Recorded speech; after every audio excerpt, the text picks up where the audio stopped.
para trazer uma mensagem estimulativa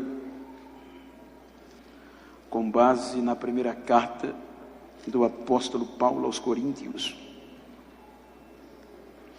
para conciliar o tema tão bem sugestivo.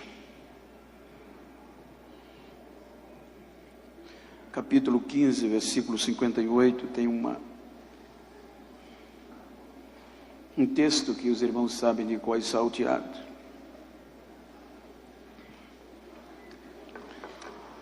Portanto, meus amados irmãos, sede firmes e constantes, ou inabalável, sempre abundantes na obra do Senhor, sabendo que o vosso trabalho não é vão no Senhor. Amém? Queiram tornar os vossos assentos.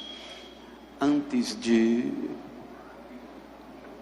de falar, quero deixar registrado a minha gratidão ao irmão Eliel, à irmã Júlia, que tem me conduzido desde a cidade de Itapuranga para cá, tem me pego no hotel. Agradeço a Deus pela sua vida, amigo, ajuda da sua família. Deus recompensa o carinho. Queridos, tomando por base esse texto, quero conciliar ao tema, para falar da simplicidade da semente e o poder de germinar. Os irmãos vão de convir que o texto, em apreço, que dá princípio à temática, ele está inserido em um lugar geográfico que pela ótica judaica era impossível se ouvir o que se ouviu. Quando nós analisamos o contexto, os irmãos observam que Cristo, ele está em um lugar que era amaldiçoado pelo judaísmo, um lugar que muitos judeus cortavam o caminho para não se tornar imundo, e quebrando o protocolo na visão dos próprios discípulos. O texto em apreço mostra que Jesus estava falando com uma mulher samaritana, e não era comum um homem conversar com uma mulher em público só. E, sobretudo, samaritana, tendo em vista que os judeus eram proibidos até de saudar, de visitar e ter amizades com os samaritanos. Então, quando os discípulos veem o episódio, pois tinham se afastado para comprar alimentos, se alegram. O texto diz que os discípulos dizem, alegria expressam por ver Jesus conversando com uma mulher. E neste diálogo, eles questionam e propõem a Jesus que se alimente. E Jesus diz que a sua fome é fazer a vontade do Pai. Então Jesus vai discorrer acerca do semear e do colher, da necessidade urgencial. Então os irmãos observam que o texto em apreço diz, e Jesus aborda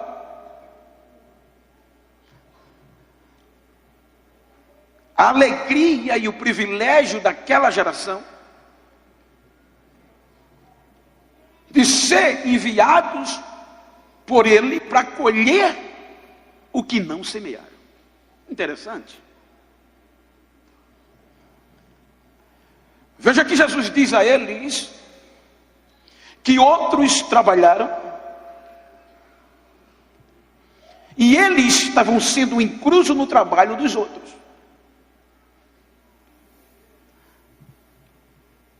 Para colher o que não semearam.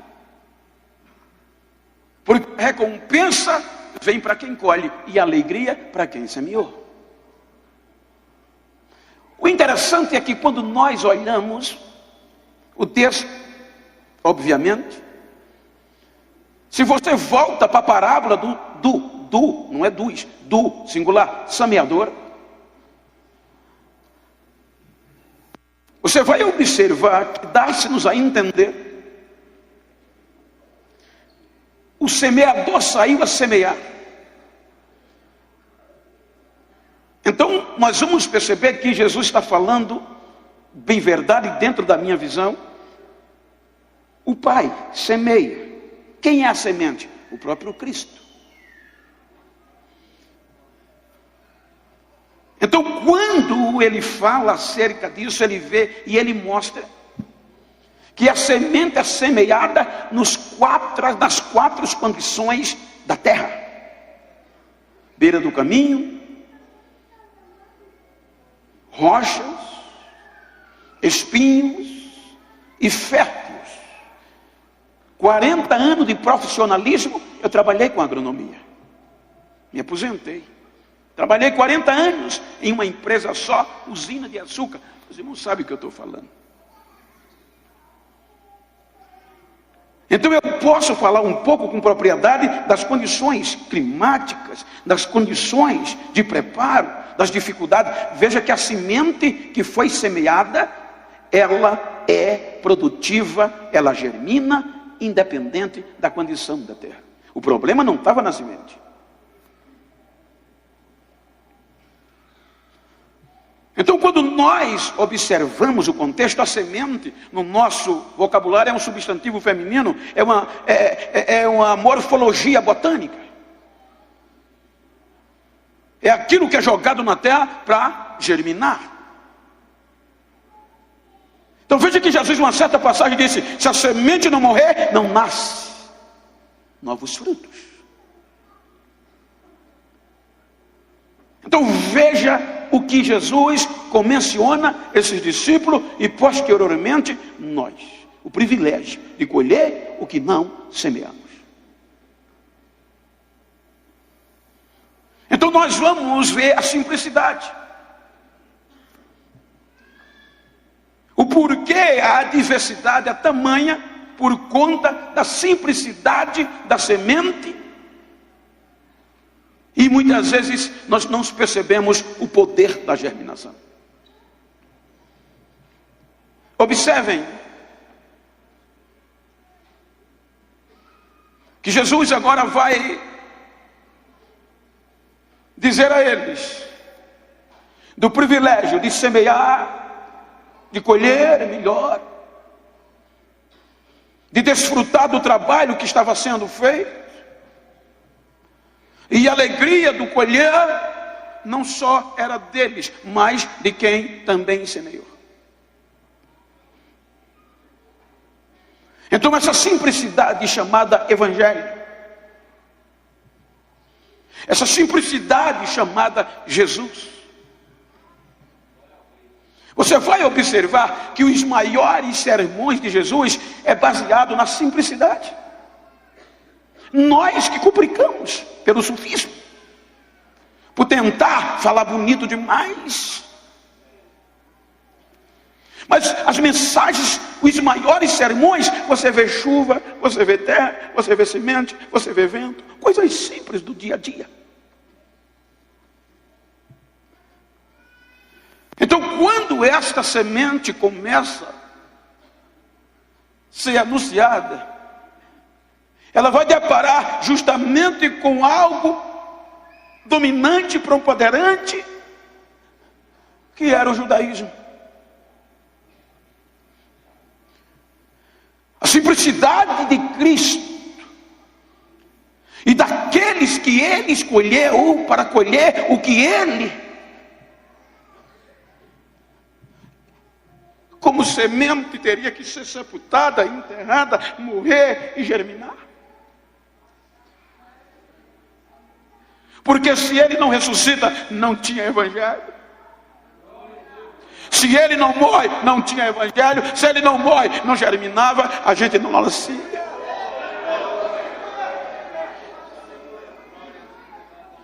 Então o que ele veio pregar era isso, contrariando a cúpula do judaísmo, que eram os saduceus, que afirmavam que não existia vida após a morte do corpo. Então os irmãos observam que o fato da sua simplicidade geográfica, Galileia, não vem nada que preste daquela região por conta da confusão, da divisão do reino.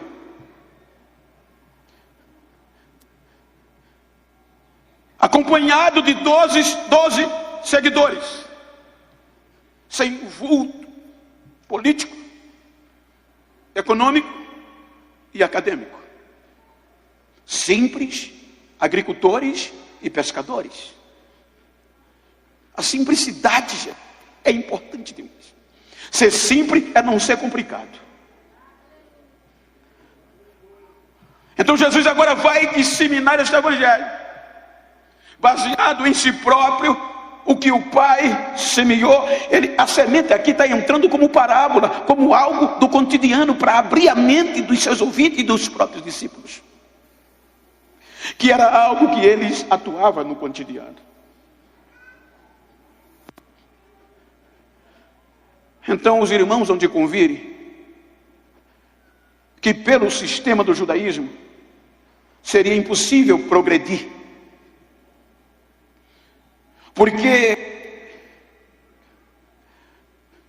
havia um poder predominante, detentores, fixado em Jerusalém, o centro político, religioso, econômico. E este poder dominante procurava aniquilar qualquer ameaça que surgisse, qualquer ser humano, sobretudo da Galileia, do norte, daquela região, que a notícia chegasse em Jerusalém, que juntou pelo menos 10 pessoas e estavam disseminando um ensino, uma doutrina, um pensamento, se tornava ameaça. Eles tinham como ameaça pública e religiosa, e qual era o objetivo? Eliminar. Os irmãos vão observar que em Atos, Lucas registra a palavra de um dos homens mais importantes do contexto acadêmico, Gamaliel, dentro do judaísmo, quando ele disse e relata 2 acontecimentos que engloba 2 personagens nortistas, o Teudas e Judas, o Galileu. Veja que Gamaliel diz que eles juntaram pessoas e estavam disseminando uma doutrina. Então perseguiram e o mataram para tornar a sua doutrina em nada, e o fizeram. Agora surge outro, pregando uma doutrina de vida após a morte, pregando um conjunto de ensinamento, que é o que chamamos de Evangelho de Cristo, que trazia esperança para os que o sistema descartava,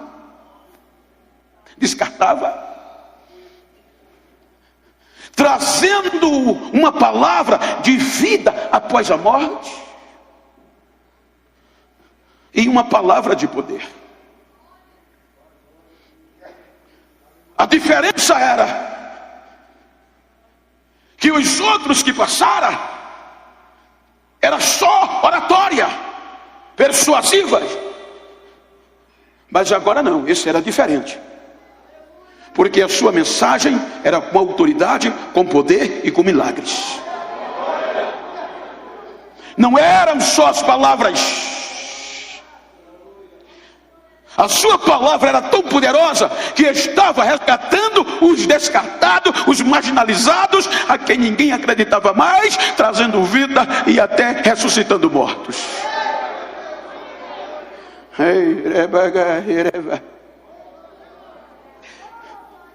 Aí a notícia chega no sistema, e quem sabe o que o sistema sabe. Então veja que eles tentaram de todas as formas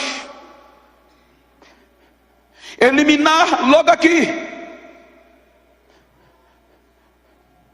Veja que o nome de Cristo, o Jesus, chegou, se fosse hoje, o ápice das visualizações, traduzindo. O nome de Jesus chegou nos gregos, civilização.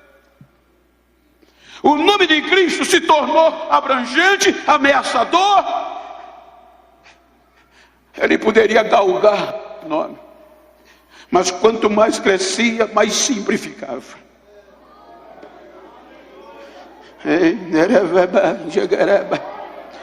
Tem algo mais simples que semente?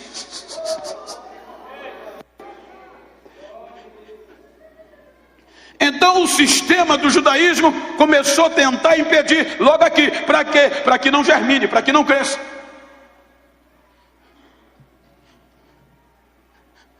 E vejam que eles planejam prender, mas não conseguiram. Porque o próprio João diz que quando os soldados foram prendê-lo, o viram pregando. E quando terminou o sermão, não tiveram coragem de o algemar. E o relatório que chegaram para os líderes do judaísmo foi: a gente nunca ouviu ninguém pregar como ele prega. A gente nunca ouviu uma mensagem com tanta autoridade como ele.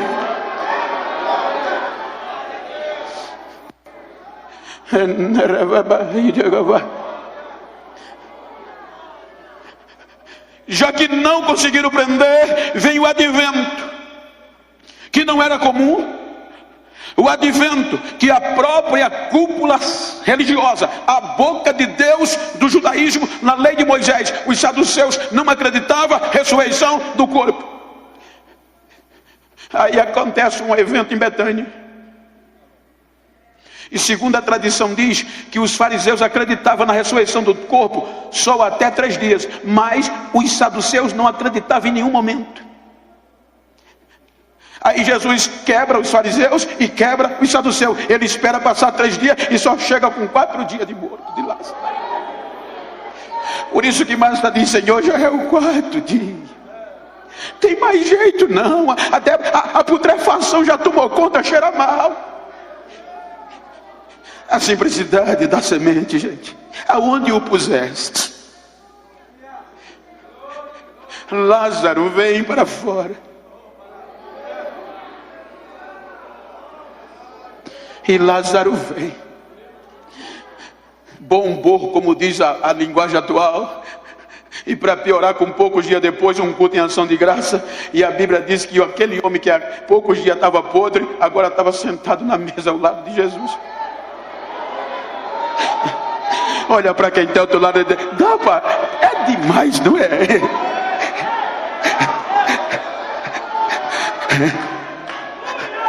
Esse evangelho não descarta ninguém.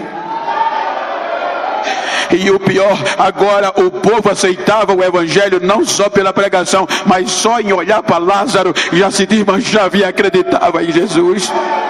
Então olha para quem está ao teu lado e diga: tu és um instrumento, tu és um instrumento, tu és um instrumento. Tu vai perturbar, mas tu vai colher.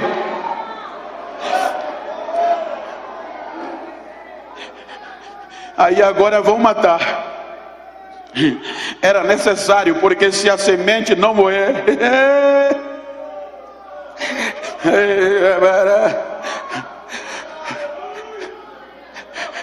fazem tudo bonitinho. Qual era o objetivo de matar? Aniquilar. Qual era o motivo de matar? Tirar da mente do povo. Qual era o motivo de matar? Dissipar os seus discípulos. Por isso que eles usaram a lei de Moisés e usaram o poder que regia a época, o poder romano. Na lei de Moisés, Deuteronômio diz que todo que fosse pendurado no madeiro era maldito de Deus. Foi Deus que falou. Pela lei romana era o ultraje, o pior tipo de morte, a vergonha para sempre. Então pegaram os 2 piores viés de condenação e condenaram. O levaram à cruz.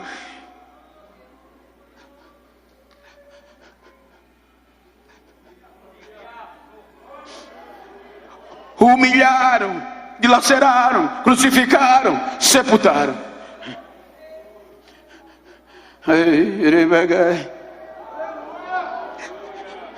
Em 3 dias,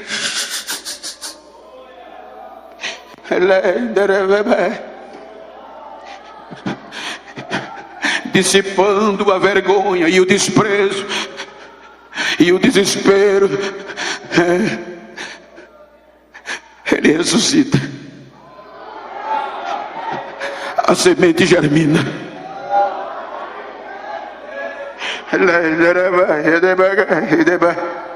E ela germina mais forte do que o que era antes. Agora ela germina na beira do caminho, germina no meio dos espinhos, germina no pedregal e na terra fértil.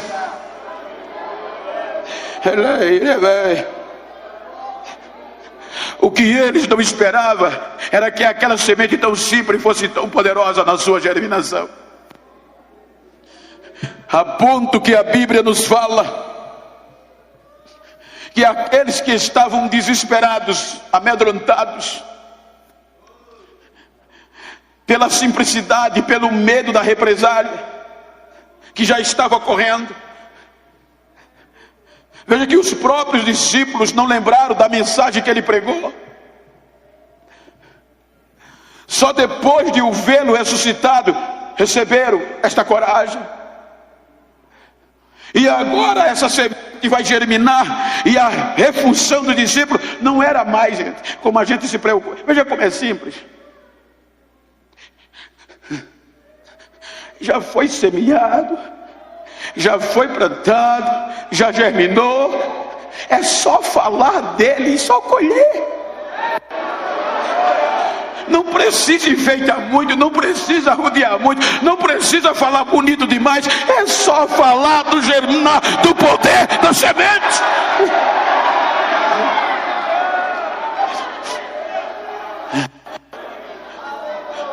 Eu não quero passar do horário, mas os irmãos vão perceber que agora aqueles simples discípulos começam a atrair multidões.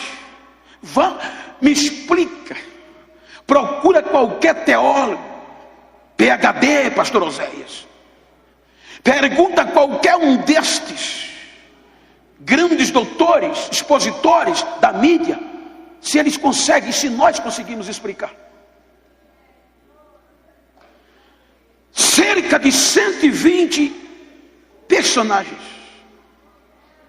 Eu tive o privilégio de entrar na sala do cenáculo, onde aconteceu.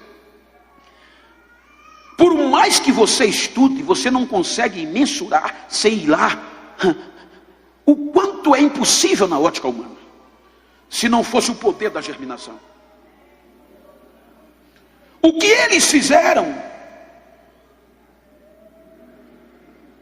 Quando a semente germina, o céu abre, o Espírito vem.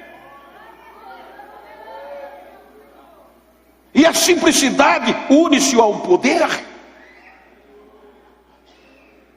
E eles simplesmente, diz o texto em Atos, que eles vão falar o quê? As maravilhas que Deus havia feito. Quando o Espírito Santo desceu, está escrito, eles falavam, cantavam, tudo sobre as maravilhas de que Deus fez, até o germinar da semente. Então toda Jerusalém lotada de religiosos ouviram o barulho, e veja que a primeira questão é pejorativa. De onde está vindo esse barulho? Na língua do nosso país, está vindo lá de cima da sala. A gente está sabendo quem está lá, os galileus. Veja que é pejorativo.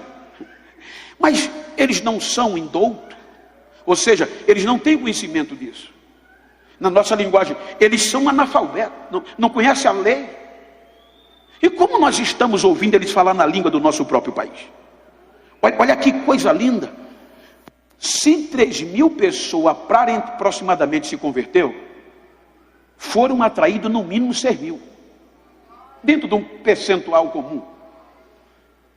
E quando eles chegam lá, não, É uma rua estreita, lotou de baixo a cima, 6.000 pessoas. A cidade foi abarrotada. Não tinha YouTube, não tinha Facebook, não tinha nada, não tinha o som que a gente tem hoje, era no boca a boca. Atrair uma cidade. E para piorar, para contrariar o sistema, um crente que há pouco menos de 60 dias tinha se desviado, tinha dito que nem conhecia Jesus, agora cheio da esperança da germinação, enche o peito e diz: quem vai pregar hoje sou eu. Quem vai colher hoje sou eu. Olha a mensagem do irmão Pedro, olha o que é que ele prega. Ele prega Deus, a história em Jesus. E quando ele nem termina de pregar, nem faz o convite, já tinha quase 3.000 pessoas sendo colhidas pelo poder da semente. Aí vem os desafios. Do mesmo jeito que Jesus disse: eu estou enviando vocês para colher o que vocês não semearam. Agora, veja aonde nós estamos. Jesus disse: outros trabalharam e vocês entraram no lugar deles. Aí você vai ver aqui que a partir daqui, todos os poderes existentes no judaísmo e apoiadores se uniram com o objetivo: eliminar. Veja que agora se juntam quem? O Sinédrio. E quem era o Sinédrio? O Supremo do judaísmo, a maior corte, a mais poderosa no contexto jurídico. Junta-se quem com ele? O judaísmo, o poder da religião, a boca poderosa do povo, de Deus para o povo. Se junta quem? O poder político, poder do império na Judéia. Se junta quem? O poder econômico, porque o dinheiro estava no sistema. A Bíblia diz, pelo contexto, que os discípulos nem o dinheiro para hospedagem tinham, dentro das entrelinhas, porque eles estavam lisos, amedrontados, e só tinha a esperança e o poder da ousadia do germinar da semente. Qual a probabilidade? Você ficaria de qual lado? Um lado elitizado, um lado requintado, um lado poderoso, e do outro lado liso, sem cultura. Então veja que a coisa vai, eles vão colhendo com base na germinação de Jesus, da semente, todos os dias.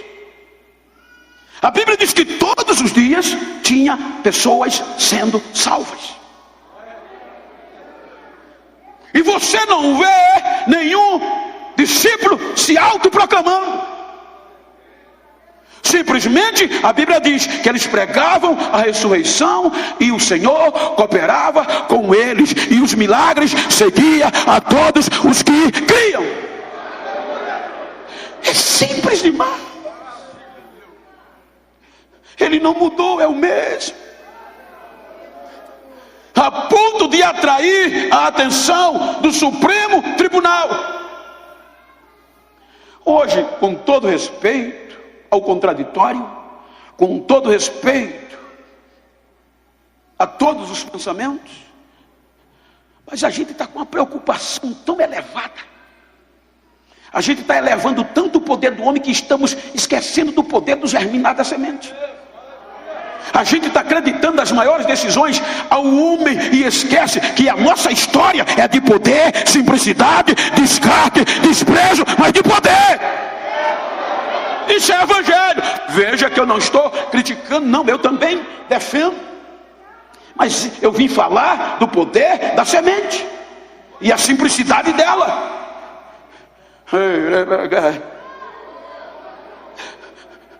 É por isso que entra agora o poder judicial, o sinédrio, e o poder acadêmico, para quê? Eliminar.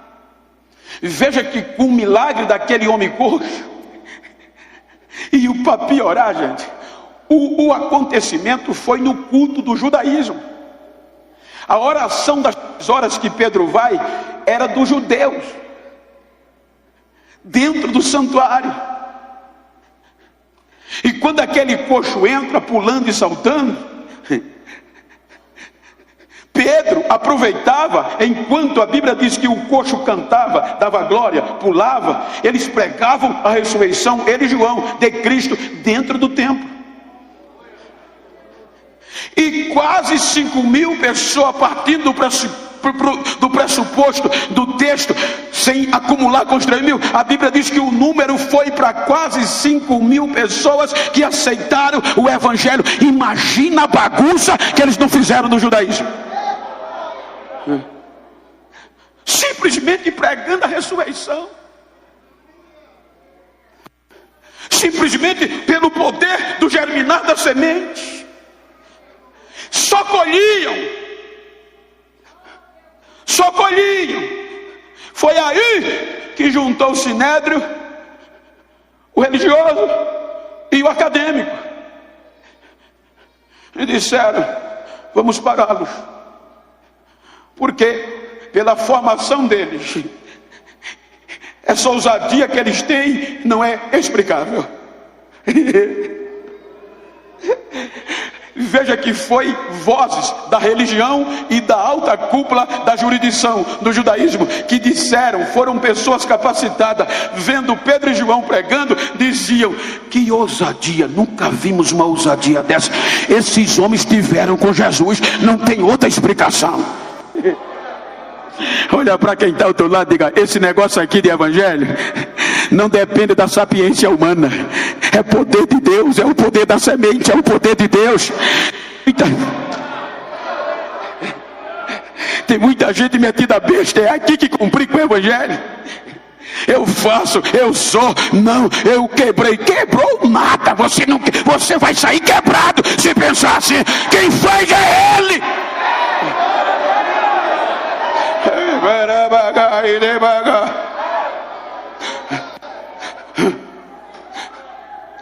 Qual era a evidência para esses homens? Cadeia não parou, gente. Aí disseram: vamos chamar o poder acadêmico. Veja que em Atos a gente vê a reunião. Olha o tipo de gente que estava na reunião, pastor Osmar. Só top. E entre eles, o homem mais venerado, respeitado em toda a região, chamado Gamaliel. Ele representava os escribas, os doutores, o acadêmico. E quando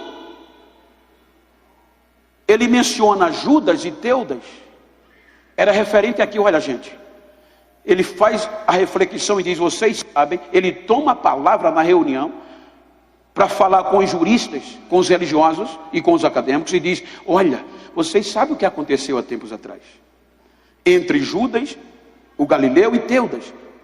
A mensagem deles, o processo deles, eles morreram e reduziu-se a nada os seus seguidores.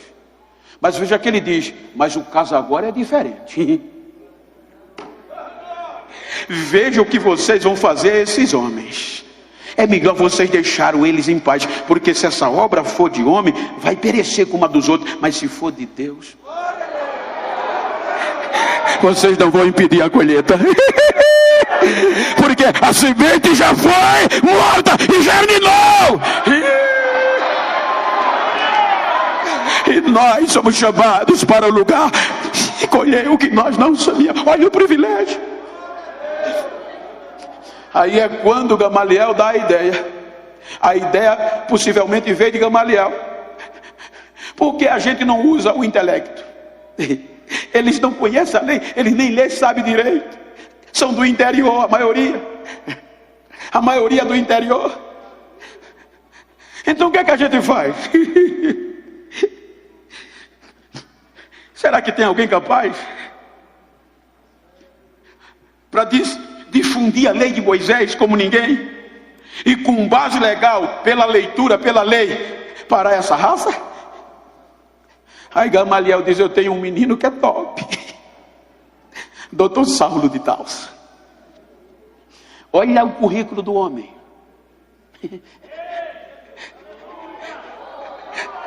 Primeiro, oriundo de uma cidade universitária, Tarso. Todos os maiores filósofos, matemáticos, se formavam na época em Tarso. Segundo, filósofo. Terceiro, advogado, a ponto de galgar a mais alta corte. Ele fazia parte do Sinédrio, porque ele votava, e só quem votava era o Sinédrio, membro do Sinédrio. Conhecimento do mundo geral. E para melhorar, duas cidadanias, romana e judaica. E como romana, ele era imune de açoites e crucificação. Como romano, ele não deveria ser chicoteado, nunca. Ele tinha imunidade e muito menos crucificado. Ele é bom? É. O homem mais respeitado no contexto da lei assinou o currículo, ele foi o melhor da minha classe. E ele entra com o objetivo de quê? De enfrentar o poder da semente. Ele não enfrentava a crente, gente, ele enfrentava direto o poder da germinação. E veja que Jesus vai dando corda. Ele vai quebrando tudo. A Bíblia diz que pelo aperto, pelo pisar, pelo arrasar, ele ia fechando, vou usar o termo, igreja. Ele deixou Jerusalém quase vazia, exceto os apóstolos. Olha o grau que ele chegou. Mas a semente não parava. A colheita não parou. Samaria, enquanto ele perseguia, um crente sem nome, não era presidente, era um simples evangelista chamado Filipe. Entra em Samaria, e quem mandava em Samaria? O Simão, o mágico, pela arte da magia. Chegou pregando para colher, pregou Jesus, a cidade toda pegou fogo, até Simão rasgou o livro e aceitou, foi colhido pelo poder do evangelho. A semente chega em Damasco, e Damasco é colhendo, e o doutor sabe, eita, o negócio pegou lá em Damasco. Vou para lá e vou mostrar quem sou eu. Vou arrasar.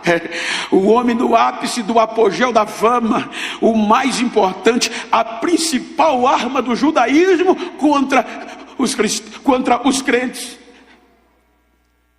Com autoridade, respaldado pelo judaísmo, pelo jurídico, pelo sistema religioso. Eu acho lindo quando Lucas diz que foi perto do meio-dia que ele ia para Damasco. Perto do meio-dia, olha o poder. Se você olhar a ciência física, ao meio-dia é a maior explosão do Sol. Diz que chega a atingir 2 milhões de graus Celsius. É a força total do Sol, é o meio-dia. Quando ele expõe toda a sua glória. Perto do meio-dia, lá vai Saulo para Damasco. E desce um brilho do céu que brilhava mais.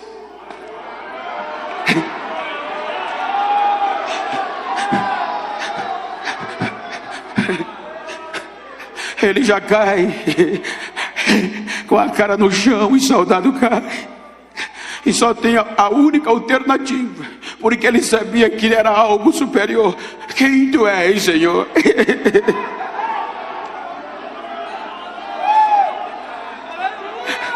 Eu sou Jesus. Eu sou a semente que foi sepultada, mas germinou. E agora você vai ser minha testemunha, vai levar o meu evangelho, vai colher entre os gentios.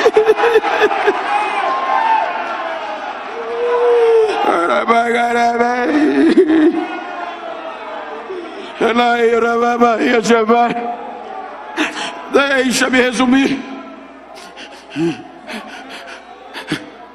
O nome dele assustava. Era o top line. Se converte, já chega em Damasco, cego, orando, jejuando,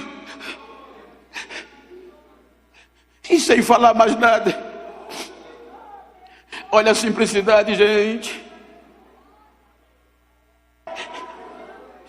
O quanto a simplicidade não pode se afastar de nós.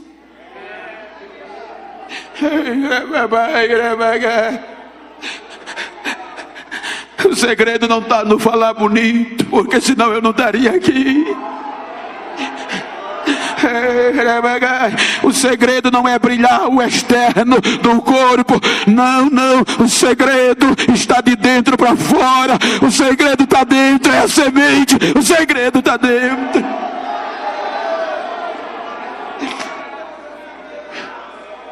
Ananias, salvo engano, Ananias, simples,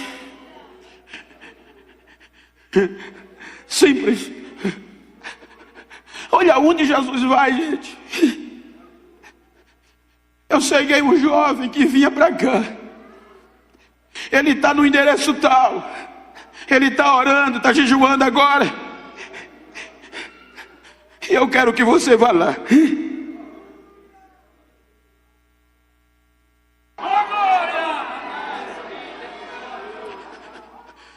Senhor, quem é ele? O nome dele é Saulo, misericórdia. Esse homem é poderoso. Eu tenho ouvido o que é que ele vem feito, e como ele vem fazer aqui. Ele veio nos prender, nos calar. Eu já quebrei ele no meio. Ele agora é o vaso nas minhas mãos. Vá orar por ele. Ele chega na casa que ele estava hospedado, não menciona nem doutor, já é irmão Saulo. Se fosse nordestino, tinha dito: ô cababicha, levanta a cabeça agora. Não é, baiano? Ele não tinha dito assim? O Jesus que te encontrou no caminho me enviou aqui. E eu vou orar por você. Você vai recuperar a visão e vai ser cheio do Espírito Santo. Levanta a cabeça, rapaz.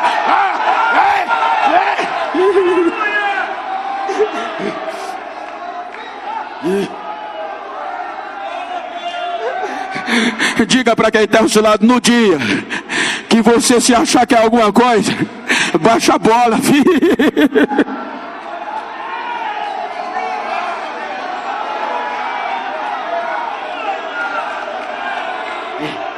Eu vou contar um pequeno brecha que é normal para motivar você. Deus me deu a graça de pregar quase todos os meses fora do país. Pregar nas nossas convenções da CGADB, pregar nos maiores congressos, como estou aqui hoje.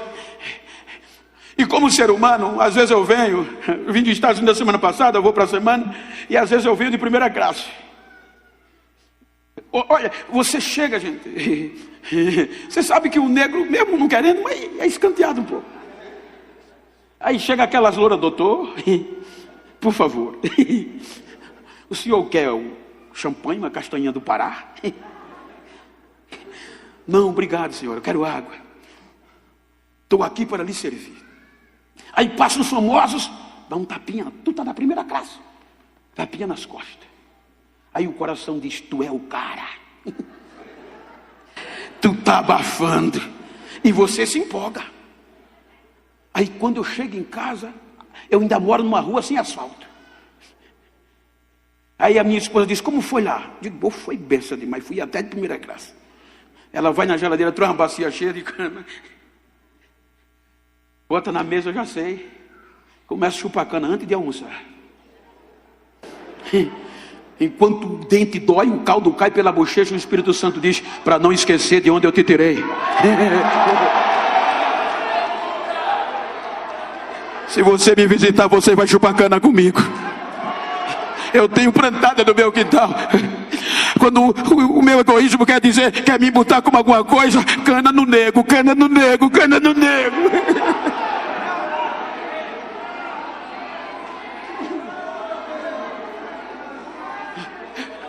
Você vê a simplicidade veio em cima de Paulo.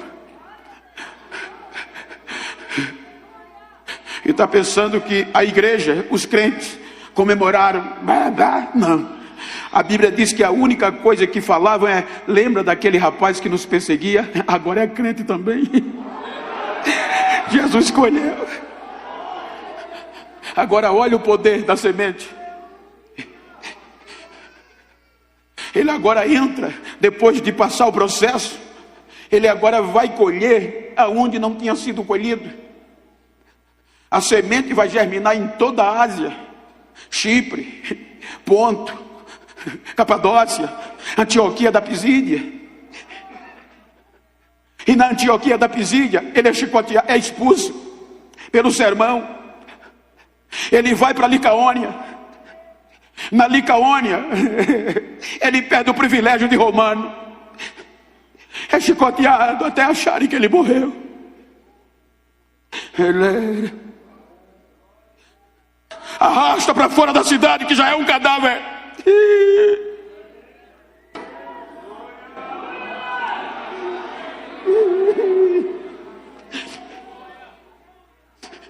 Os irmãos sabem, ele ainda respirava, recupera.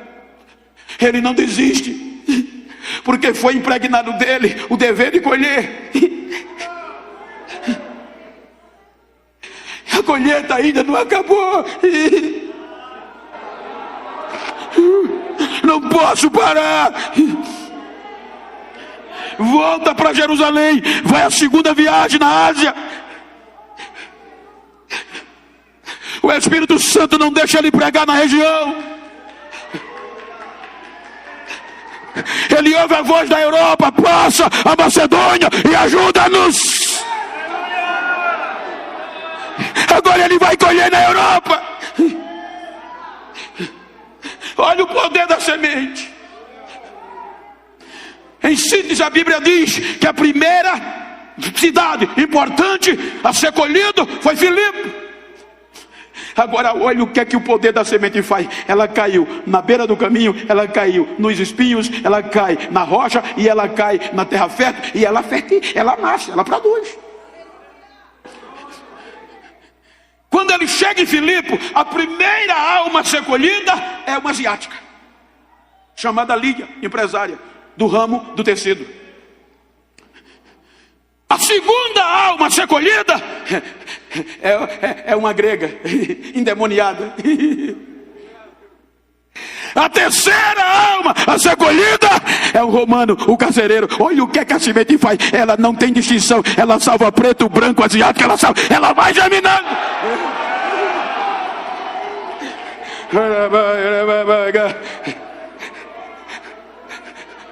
É preso, chicoteado. Quando descobre que ele tinha cidadania romana, vão pedir perdão, porque ele era imune, mas ele nem usou esse direito, por conta da responsabilidade da colheita. Pedem perdão, ele vai para a região mais importante, grega romana. Aí ele vai passar por Tessalônica, é bronca, mas colhe. Ele vai passar por Bereia, é difícil, mas colhe. Ele vai passar em Atenas, é difícil, mas colhe. Chega na principal e a mais importante cidade do Istmo, do canal que ligava toda a rota comercial da Ásia à Europa, Corinto, opulenta. Veja que Corinto foi tão difícil de colher que ele mesmo disse: eu não vou pregar mais. Chega! Aí de noite vem o semeador e diz: Paulo, eu tenho muita gente aqui, fala e não te cala.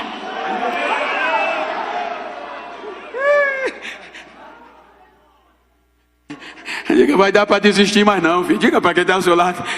Diga: não dá para desistir mais não. Deixa o couro comer. A colheita ainda não acabou.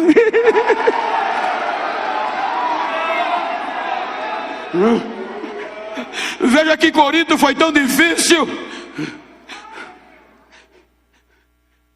que ele diz que quando a alta cúpula, os importantes não aceitaram, o evangelho da semente foi colhendo pelas beiradas.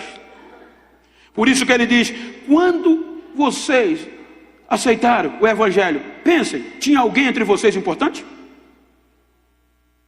Ele diz: olha o que Deus fez com vocês. Ele escolheu quem não era para confundir quem era. Ele escolheu os loucos para confundir os sábios. Isso quer dizer, vocês não eram nada, era periférico.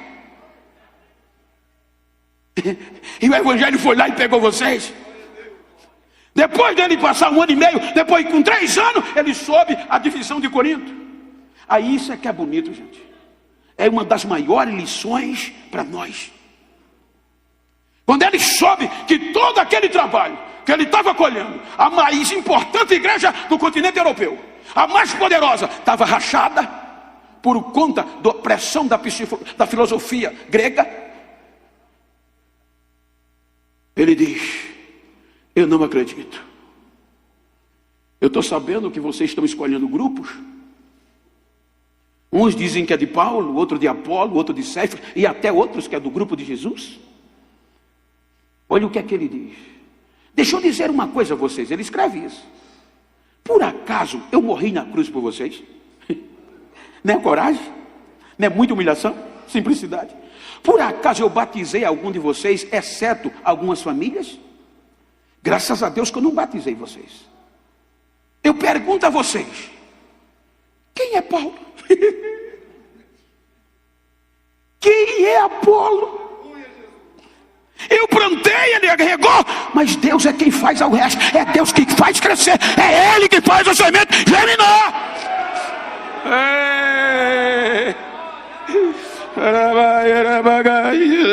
Só nada não, gente.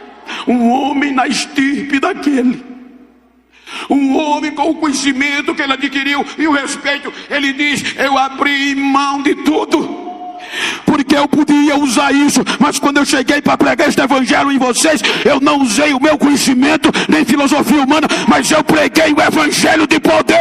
Eu preguei Cristo, e Cristo crucificado e ressuscitado.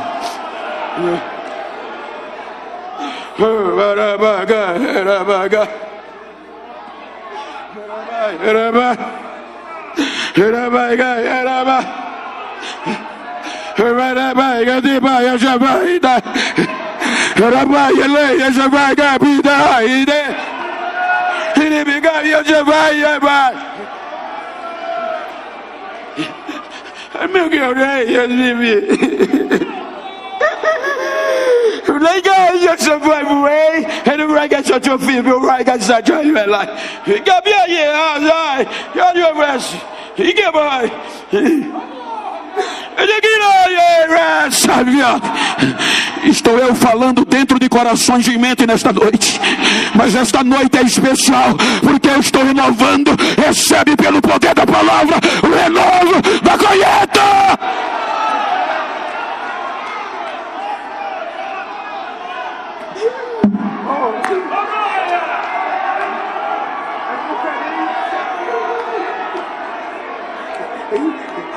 É conferência. Confere aí aonde tu estás. Confere aí e coloca na tua mente: não posso parar, a colheita ainda não acabou.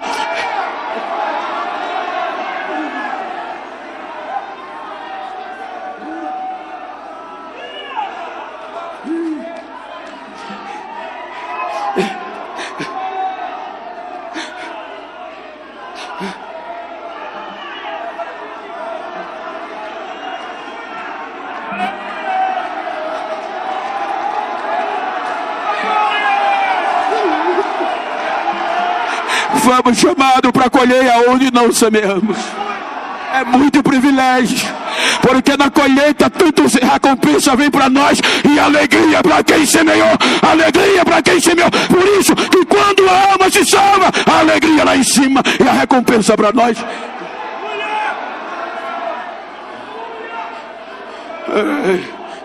A pressão filosófica foi tão grande que arrancaram o ânimo da igreja de Corinto.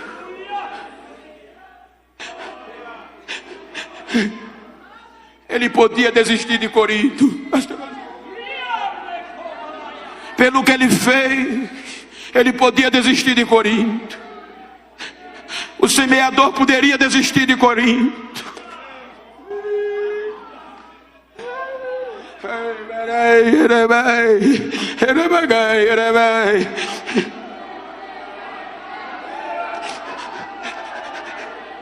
Mas ele não desiste.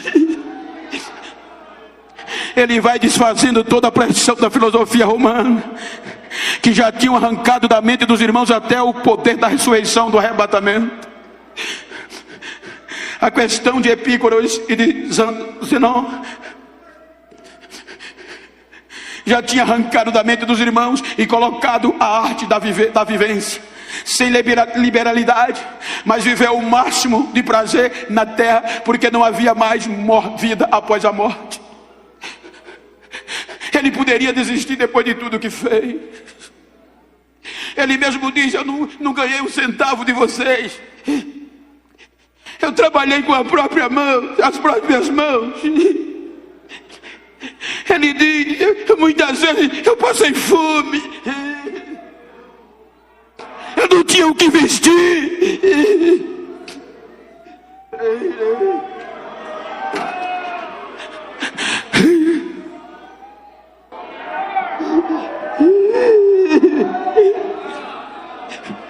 Me ajuda a continuar, Jesus.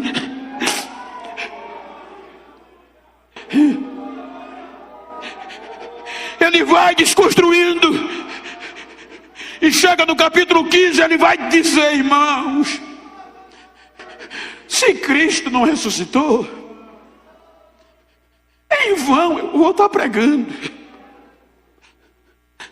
Mas se Cristo ressuscitou, levantem a cabeça, porque eu prego, porque eu tenho certeza.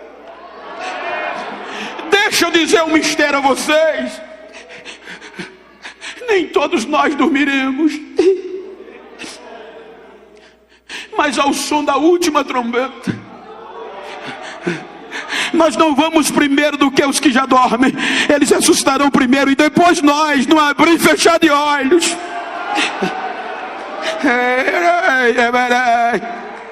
e seremos transformados e levados aos céus. Nos encontraremos com eles nas nuvens e subiremos e estaremos para sempre com o Senhor.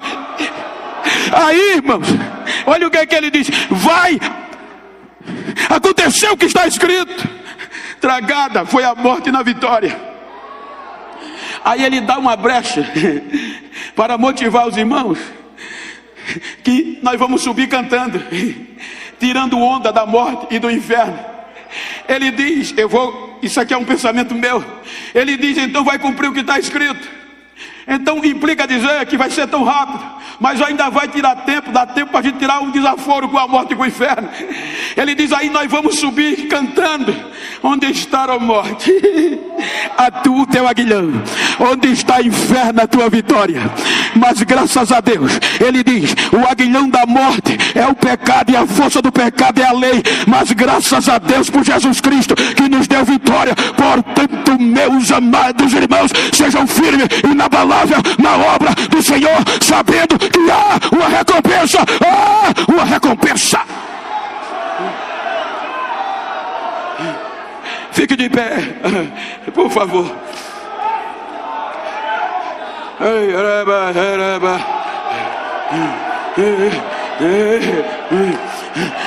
Pastor Osmar, com todo respeito, me permita, me ajuda aqui, companheiro, por favor.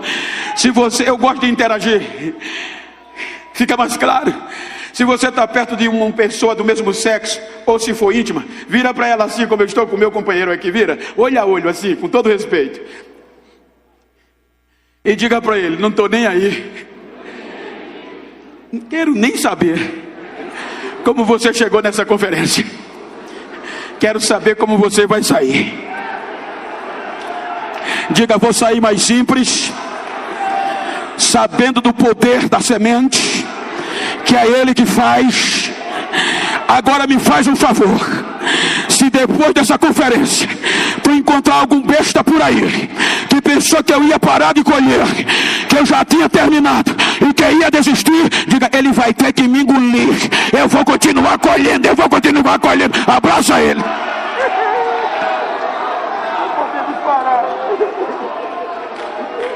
Não podemos parar, porque a colheita ainda não terminou. A colheita ainda não terminou. Obrigado, meu pastor.